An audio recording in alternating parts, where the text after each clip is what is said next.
running low on disk space. In this video, I will guide you how to delete all builds and make a space on your Xcode or macOS devices. So let's get started the video. So first of all, you have to go to app section, then you have to type setting, and then you have to open this setting, and then you have to go to storage option. After getting into the storage option, it will calculate all the data, and the important tab we need is developer option. It will take few minutes depend upon your computer systems or the specification of your system. And then you have to open this section developer, and you have to click on I option, and then you have to click on any build indexes, and you have to click on delete.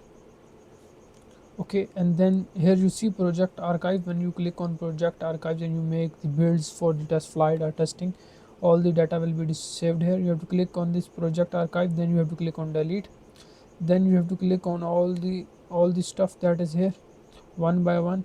So last one is left is command line tool, which is important, so do not delete. Otherwise Mac OS system do not allow to delete this option already, so make sure.